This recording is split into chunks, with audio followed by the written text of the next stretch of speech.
For business news, videos and insights, check out the O2 Business blog by clicking the link on screen or in the description below.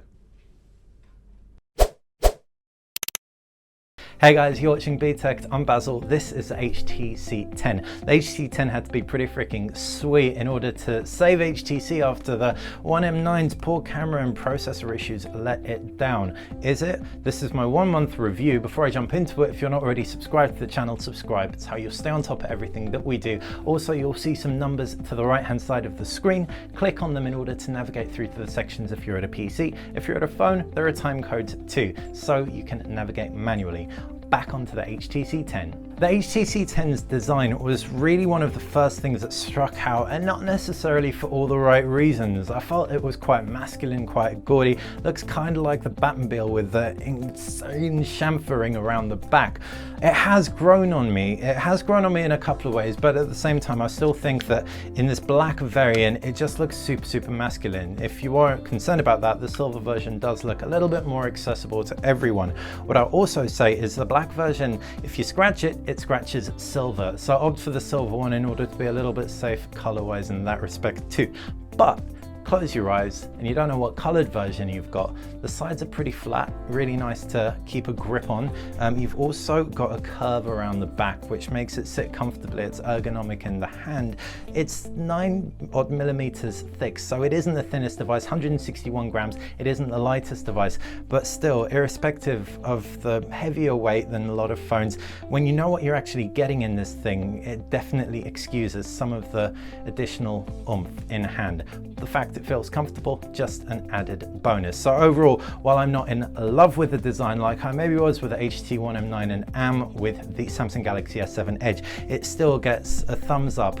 Good quality and decent in-hand feel. The screen on the HTC 10 is a 5.2-inch SLCD5 with over 550 pixels per inch. It's going to be beautifully sharp. SLCD5 is going to suggest that it's kind of like an IPS, so super pure whites, etc. But it doesn't quite have those super pure whites. You've kind of got a reddish tint, especially off angle compared to iPhones and Samsung Galaxy S7s and even HTCs of old, which have habitually been quite cool. I don't love this, and it is actually really noticeable for me personally. You can install some software to tweak that, but it doesn't do a complete enough job. So I'd have loved HTC's color calibration of the screen, or even just the screen in general, to be a little bit higher quality in terms of white balance. You've got Gorilla Glass 3 protecting the display, and it will scratch easier than the Gorilla Glass 4 on the Galaxy S7 from my experience. In fact, I had this for 3 days in my pocket without the case on. The rest of the month I was using the Ice View case, which I'll talk about in a bit, and found some scratches. So between the screen being a little bit less resistant to scratches and the actual body itself, the black version scratching through silver underneath that paint, definitely opt for a case. And that brings me on to the Ice View case. So this is cool because obviously it's a bespoke case for the device, but it's also got some neat functionality. Double swipe down and you can actually fire up the camera, and it's actually gone into the camera right there. You can also double tap it to activate the clock, and you can get a preview of messages, etc. And they don't just cover standard messages, you can also do WhatsApps and stuff like that.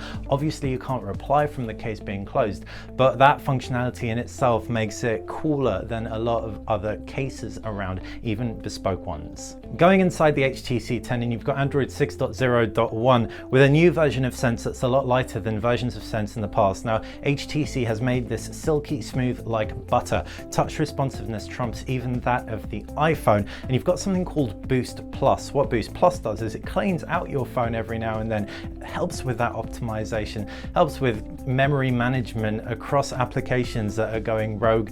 It'll do stuff like make games that you play downsize the resolution to a resolution that matches the game rather than your display, so they won't output or try to output in Quad HD, thereby consuming less memory, less power, etc. Very smart stuff, and the HTC 10 definitely benefits from it in a lot of respects.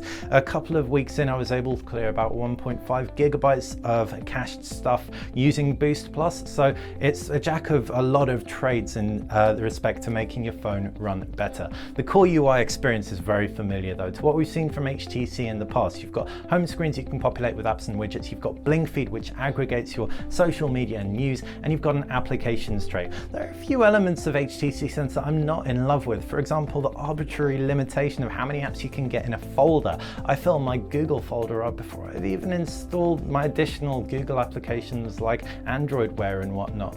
But still, HTC Sense is a silky smooth, clean experience. This is the most stock version to date, and HTC deserves plenty of respect for that alone. The camera is a 12 megapixel snapper with 1.55 sized Micron pixels and an f1.8 lens. That pixel size is bigger than any of the HTC 10's key competitors, and indeed, the HTC 10 is a competitive flagship. Aside from having cool features and an enhanced user interface that means getting into things like manual mode is just that bit easier, it also takes good pictures in automatic from the off. It's had a few software updates which have helped this, can have slightly erratic exposure every now and then, but fundamentally you've got great detail. The f1.8 lens paired with the software gives you great bokehing in macro mode. It's also got decent low light performance, and the optical image stabilization on board just rounds everything off beautifully. If you want to, you can record 4K video, and paired with that 4K video, or indeed full HD video, you can record high-res audio. We actually even did a high-res audio microphone comparison even with Dragus, a singer, and she proved that the HTC 10 can hack the high notes pretty well indeed. The sound experience doesn't finish there though. You've got high-res audio support, in addition to the fact you've got high-res audio headphones shipping with the phone if you live here in the UK. What's more, you also have two speakers on the device, a front-firing and a bottom-firing speaker. If you're listening to it in music mode, then the top speaker will act as a kind of tweeter, the bottom one as a kind of woofer. In theatre mode, they act as dual speakers, so you get a stereo experience. We've done sound comparisons, speaker comparisons with other key devices, and we felt this is unequivocally the sound champion across all categories.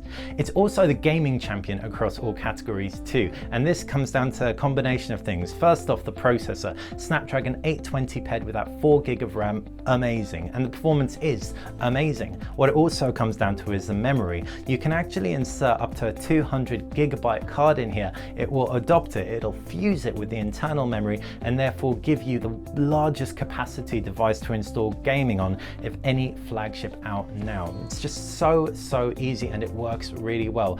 I never thought I'd have needed the additional memory, but I've got a 64 gig card in here, and between all the games and emulators and ROMs and everything that I've installed on here, I've almost filled it up, which really does go to show how careful I have to be personally as a power user when I'm using other devices from other manufacturers. That performance is also paired with excellent connectivity. You've got a USB Type-C at the base for future-proofing. You've also got up to Cat 6 LTE. All of the standard connections are also on board, Wi-Fi, Bluetooth, etc. And you've also got NFC. You don't have wireless charging, you don't have an infrared blaster up top though. What you do have is a sufficient battery, 3000 milliamps. Now in complete automatic, like let it do what it does mode, it will maybe just get you through full day if you're a really moderate user. But there's just one thing you need to do to make it get you through a full day, even if you're a little bit more aggressive a user, and that is control the screen brightness. The screen brightness by default is very bright, even in auto brightness. So if you install an application that's a bit more aggressive, the HTC 10 can see you from morning through to the end of a working day very comfortably, maybe even the end of a full day too. So that's the HTC 10. It truly is one of the best devices out right now. It's unequivocally the sound and the gaming champion based on that memory and the sheer audio package that it supports, but it's also a ruddy good phone across the board as well. Let us know what you think of this full review. If you liked it, click that thumbs up button, like the channel, subscribe. It's how you'll stay on top of everything that we do. Thanks for watching BTech. For business news, videos and insights, check out the O2 Business blog by clicking the link on screen or in the description below.